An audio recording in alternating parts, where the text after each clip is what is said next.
श्री स्वामी समर्थ अनंत कोटी ब्रह्मांड नायक राजाधिराज योगीराज परब्रह्म श्री स्वामी समर्थ महाराजांना कोटी कोटी प्रणाम। तसंच माझे हे व्हिडिओ जे सेवेकरी बघतायत त्यांना श्री स्वामी समर्थ।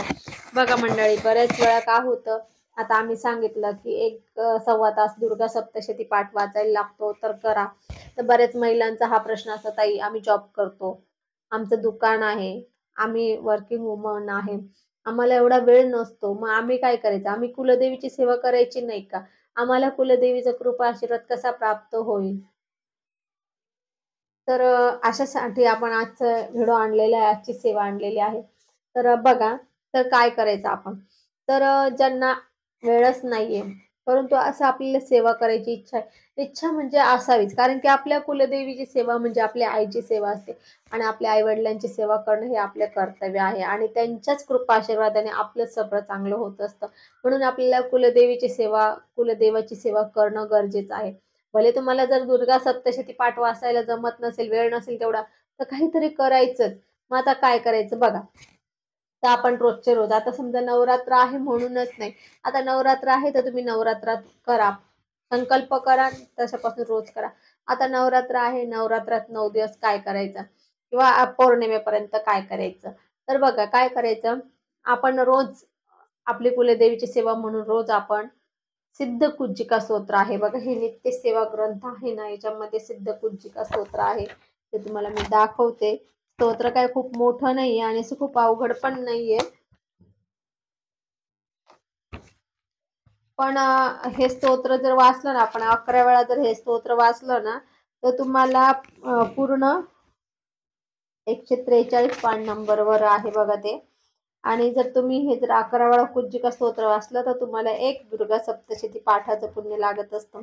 म्हणून हे स्तोत्र जर तुम्हाला वाचता आलं, एकदा पाठ झालं ना, काही वेळ लागत नाही, पाठ झाल्यावर काहीच वेळ लागत नाही, फक्त पाठ होईपर्यंतच थोडंसं तुम्हाला ते अवघड जाईल, बाकी काहीच नाही। बघा, हे सिद्ध कुंजिका स्तोत्र आहे, इथून सुरुवात होते।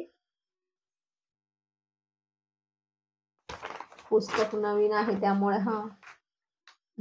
हे बघा, हे इतकं आहे,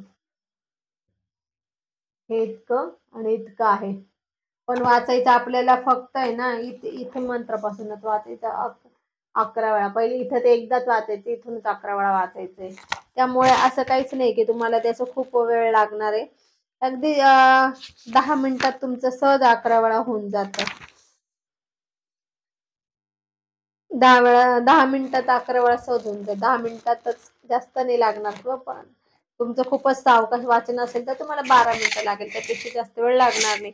तर मग हे सिद्ध कुंजिका स्तोत्र 11 वेळा वाचा आणि त्यानंतर एक माळ नवार्णव मंत्र रोज आपल्या कुलदेवीची सेवा म्हणून करत चला। तुमची कुठलीही कुलदेवी असो, ती समजा तुमची रेणुका माता असो, महालक्ष्मी असो किंवा आपली तुळजाभवानी असो, कुठलीही कुलदेवी असो, तुम्ही ते वाचायचं, म्हणजे मग तुम्हाला तुमच्या कुलदेवीचा कृपा आशीर्वाद लाभेल आणि जे काय अडलेले काम असेल ते होईल। पण आता कसं असतं, तुम्ही म्हणाल मला ते तुम्ही सांगितलं दुर्गा सप्तशती पाठ करा, आमच्याकडे तर 1-1.5 तास वेळ नाही, तर आपण हे 10-15 मिनिटं तर देऊ शकतो ना।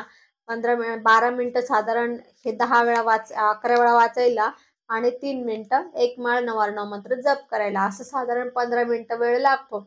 15 मिनिटं तर वेळ देऊ शकाल आणि याला वेळेचं काही बंधन नाहीये, तुम्ही दिवसभरात कधीही वाचा, काहीच प्रॉब्लेम नाहीये। सकाळी 4 पासून वाचा, रात्री 11-12 पर्यंत वाचलं तरी चालेल, काही प्रॉब्लेम नाही, वेळेचं काही बंधन नाहीये। किंवा आता तुम्ही म्हणाल, ताई मी तर जॉब करते, तर मग मी बसमध्ये वगैरे करू शकते का? करू शकतात, काही प्रॉब्लेम नाही।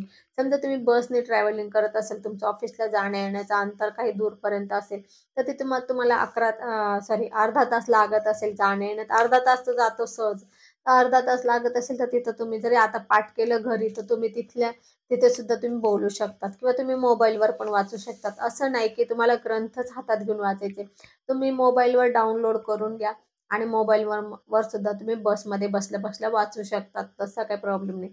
आता तुम्ही मी सांगितलं नवार्णव मंत्र जप करा, आता तुम्ही म्हणाल, ताई आता मी बसमध्ये कसं काय जप करणार? बरोबर आहे ना? मग तुम्ही ते जप काउंटर घ्या, आपल्याकडे जप काउंटर आहे, ज्यांनी घेतलं असेल ते जप काउंटर वापरा, ज्यांनी नसेल घेतलं त्यांनी ते जप काउंटर घ्या, त्याच्याने करा। आणि आता समजा ते पण तुम्हाला घ्यायचं नसेल तर तुम्ही मोबाईलवर आपला असतंच ना, काउंटर आहेच आपल्या जप काउंटर आहेच मोबाईलमध्ये, गुरुप्रणित ॲपमध्ये किंवा कुठल्याही तुम्हाला ॲपमध्ये मिळून जाईल. तर त्याच्याने तुम्ही मोजा. असं काही नाही का तुम्हाला मला विकायचं म्हणून मी म्हणते जप काउंटर घ्या आणि त्याच्यावरच करा, असं काही नाही. आपल्याला जप मोजणं महत्त्वाचं आहे. एखाद्या वेळेस जास्त झाला तर चालेल. समजा नाहीच जमत आहे तुम्हाला मोजायला, तर आता हे मी म्हणते 3 ते 4 मिनिटं लागतात साधारण नवार्णव मंत्र 1 माळ करायला. परंतु तुम्हाला जर वेळ असेल, तुम्ही बसमध्ये 7-8 कंटिन्यू बोला ना 7-8 मिनिटं. काय फरक पडतो? जास्त जप होईल उलट. परंतु चांगलंच आहे ना, तेवढाच तुमचा जप तुमच्या खात्यावर जमा होईल. म्हणून मग ही सेवा आपण बसमध्ये पण करू शकतो, ट्रॅव्हलिंगमध्ये करू शकतो किंवा तुमच्या ऑफिसमध्ये तुम्हाला वेळ आहे, तर तिथेही करू शकतो किंवा तुमचं शॉप आहे, शॉपमध्ये पण तुम्ही करू शकतात. समजा आता तुमचा कस्टमर नाही आहे तोपर्यंत तुम्ही वाचू शकतात. कस्टमर कंटिन्यू चालतात असं काही नाही. परंतु एखाद्या वेळेस दुपारी काही वेळेला असतात, सकाळी असतात कस्टमर, संध्याकाळी असतात, दुपारी कधी बऱ्याच ठिकाणी शांतता असते. तर अशा वेळेला पण आपण करू शकतो. म्हणून आपल्याला सेवा करणं महत्त्वाचं आहे. वेळेचं काही बंधन नाहीये आणि ठिकाणचं पण बंधन नाही, की ह्याच ठिकाणी करा, त्या ठिकाणी करा, असं काहीच नाहीये. आपल्याला कुलदेवीची, कुलदेवाची, स्वामींची सेवा करण्याला बंधन नाहीये. आपल्याला कधीही कुठेही करू शकतो आपण. पण असं आहे, की सेवा करणं गरजेचंच आहे. कारण की आजकाल आपल्याला बघा आपण बघतोय बऱ्याच जणांच्या पत्रिकेमध्ये मंगळाचा दोष आहे. कुलदेवीची सेवा जर कमी असली तर त्यांच्या घरात मंगळाची मुलं जन्माला येतात किंवा गुरूचा आशीर्वाद पाहिजे, गुरुची सेवा पाहिजे. गुरुची सेवा असली तर आपलं संरक्षण होतं. म्हणजे सगळ्या काही गोष्टी त्याच्यामध्ये येतात. कुलदेवाचा आशीर्वाद असला तर आपले मोठे-मोठे संकट टळतात किंवा कुलदेवीचा आशीर्वाद असला तर आपले छोटे-मोठे संकट टळतात आणि जे काही अडलेले कामं पण होतात. म्हणून आपल्याला ह्या सेवेला बंधन नाही. आपण कुठे पण करा, पण सेवा करा, मात्र सेवा करा. हे महत्त्वाचं आहे. सेवा करणं महत्त्वाची आहे. जागा आणि वेळ महत्त्वाची नाहीये. कुठे पण तुम्ही करू शकतात. हे मात्र लक्षात घ्या. मी 2-3 वेळा हेच सांगते म्हणून तुम्हाला असं वाटत आहे, ह्या ताई सारखं-सारखं सांगतात. पण काही-काही गोष्टीचे मी सारखं-सारखं सांगतात, की त्याचं कारण असं असतं, की त्या गोष्टीवर मी भर देते, की ही गोष्ट तुम्हाला लक्षात घ्यायची आहे. परंतु काय होतं बऱ्याच वेळा मी जी गोष्ट 4 वेळा सांगितलं ना, त्याच गोष्टीवर सुद्धा मला फोन येतात, मेसेज येतात, "ताई हे करू का?" मग त्यावेळेस थोडं वाईट वाटतं, की तुम्ही व्हिडिओ नाही बघत आणि मला त्याच गोष्टीवर विशेष म्हणजे हे विचारतात सॉरी माहिती विचारतात. तर ही गोष्ट फक्त लक्षात घ्या. तर आणि सेवा मात्र कंपल्सरी करा. कंटिन्यू सेवा करा. आपण करा, दुसऱ्यांनाही करायला सांगा. आपल्याला कुलदेवीची सेवा करण्याचं महत्त्व कळालं, की आपण सुद्धा दुसऱ्यांना सांगा. तेव्हा जेव्हा तुम्ही कुलदेवाची सेवा कंटिन्यू किंवा स्वामींची सेवा कंटिन्यू कराल, तर तुम्हाला अनुभव आल्याशिवाय राहणार नाही. अनुभव हा येतातच. स्वामींच्या सेवेत अनुभव येतातच आणि कुलदेवीची सेवा सुद्धा इतकी पॉवरफुल सेवा आहे, त्याचा अनुभव येतोच. आज मी तुम्हाला आता हे सिद्धकुंजिका स्तोत्राचं सांगितलं, पण जी आपली दुर्गा सप्तशती पाठ आहे ना, त्याची सुद्धा सेवा जी इतकी पॉवरफुल आहे ना, म्हणजे आता असं मी स्वतः नाही म्हणत, की स्वामींनी जे आपल्या मुखातून ज्यांना सेवा सांगितली आहे दुर्गा सप्तशती पाठाची, तर त्यांचे प्रत्येकाचं काम झालेलंच आहे. हे मात्र लक्षात घ्या. इतका पॉवर आहे त्याच्यात. फक्त त्याच्यातले जे काही नियम आहे किंवा आम्ही जे नियम सांगतोय, आम्ही म्हणजे स्वतःचे आमचे नियम नाहीये. हे जे काही आपल्याला मार्गाने नियम दिलेले, ते आपल्यासाठी दिलेले की कामं होण्यासाठी. ते नियम जे सांगतात, त्या नियमानुसार जर आपण केलं, तर 14-28 दिवसात आपले काम होतात म्हणजे होतात.